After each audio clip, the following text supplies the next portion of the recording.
Hey everyone, welcome back to Things I Know Nothing About. I'm Maya. And I'm Alex. So, Maya, quick question. If someone told you they could put a chip in your brain so you could control a computer with your thoughts, what's your first reaction? Honestly, equal parts that's incredible and absolutely not. Depends on who's selling it. That tension right there, that's basically the entire brain computer interface industry in 2025. And today we're diving into why Neuralink, the company everyone associates with this technology, might actually be its biggest problem. Okay, wait. I thought Neuralink was like the success story. Didn't they put a chip in someone's brain and he was playing chess with his mind? They did. And that's the maddening part. The clinical work is genuinely remarkable, but then Elon Musk gets on stage and starts talking about human AI symbiosis and consumer brain implants for healthy people, and the rest of the industry collectively loses its mind, no pun intended. So, what's the specific thing that set everyone off recently? In December 2025, Neuralink hired David McMullen. Ring any bells? Not even a little. He was the director of the FDA's Office of Neurological and Physical Medicine Devices. That's literally the office responsible for reviewing and regulating brain computer interfaces, including Neuralink's. Hold on. The guy overseeing Neuralink went to work for Neuralink? Exactly. Reuters broke the story, and competitors were furious. McMullen had longtime ties to Neuralink executives. They'd overlapped at a neuroscience lab at Duke University. His new title, Head of Medical Affairs. That feels ethically complicated, like a referee joining one of the team's mid-season. It gets wilder when you zoom out. Earlier in 2025, Musk's Department of Government Efficiency, DOGE, led federal workforce cuts that hit the FDA hard. About 20 employees were fired from the division that reviews devices like Neuralinks. The FDA literally had to ask some of those scientists to come back. So the agency reviewing Neuralink lost staff, partly because of Musk's cost-cutting initiative, and then Neuralink hired the boss of that very office. That's the timeline. McMullen put out a statement saying the role combines scientific rigor, direct patient impact, and the chance to move the entire field of BCI forward, which sounds noble enough, but competitors saw it differently.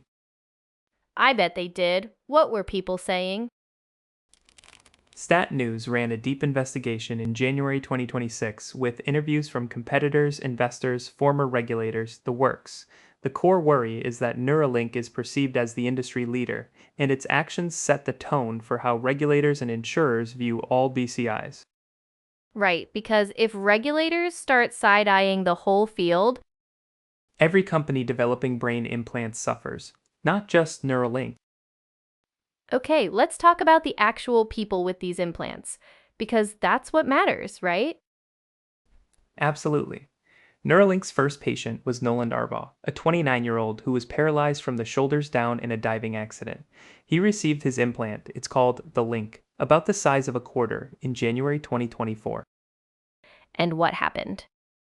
Within weeks, he was controlling a computer cursor with his thoughts, playing chess, browsing the internet. He later said in an interview with The Debrief, "I was not expecting it to be as good as it is. There were moments when I realized this is a much bigger deal than I thought." That's genuinely moving for someone who can't move their limbs. Being able to interact with a screen using just your mind. It's transformative, but there were problems too. About a month after surgery, 85% of the tiny electrode threads retracted from his brain tissue. Reuters reported that Neuralink had actually known about this thread retraction issue for years. 85%? That sounds catastrophic. Neuralink's engineers managed to work around it with software modifications. They adjusted the recording algorithms to compensate. Arbaugh himself has been remarkably positive about it, joking that maybe it is doing something terribly wrong to my brain, but adding he hasn't felt any adverse effects.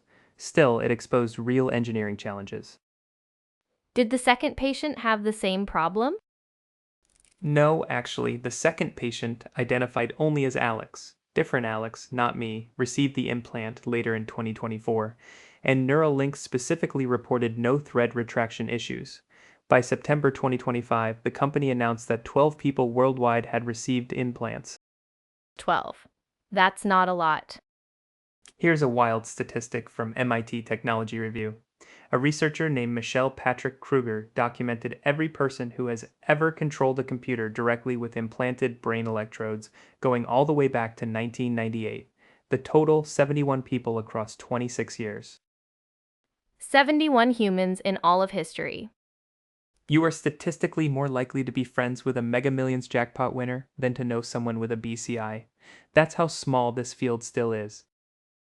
So who else is doing this besides Neuralink?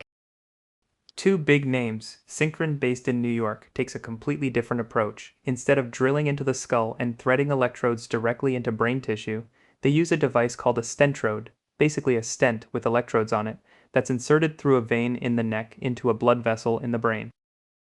No brain surgery at all. No craniotomy, right? Their CEO, Tom Oxley, argues this makes the device much more scalable. Synchron has implanted 10 patients so far, 6 in the US, 4 in Australia, which is actually the most simultaneous volunteers of any BCI group. Interesting. What's the trade-off? Resolution, because the stentrode sits inside a blood vessel rather than directly in brain tissue. It captures fewer neural signals. Users get what Synchron calls a switch, basically an on-off control signal, enough to toggle through menus or select pre-written messages, but you're not going to be doing fine cursor control or playing chess. So it's simpler but less powerful. Exactly. Then there's BlackRock Neurotech, which has been in this space longer than anyone. Their Utah array, a small bed of nails looking electrode grid, has been implanted in over 40 patients since 2004 through research studies like BrainGate. More than 30,000 total days of in brain recording across all patients. Zero FDA reported serious adverse events. 30,000 days, why don't we hear about them more? Because they don't have Elon Musk. BlackRock's co founder Florian Sulzbacher has talked publicly about the challenges of scaling. He emphasizes that going from dozens to thousands of devices requires rigorously validated processes. It's careful, methodical language which doesn't generate headlines. And that's the core tension, isn't it? The company generating all the headlines is also the one making competitors nervous. Right, so here's where it gets really thorny. Neuralink's clinical work, the PRIME study helping people with ALS and paralysis, that's legitimate, important medical device development. In April 2025, they implanted a paralyzed veteran named RJ at the Miami Project to Cure Paralysis. Real patients, real outcomes.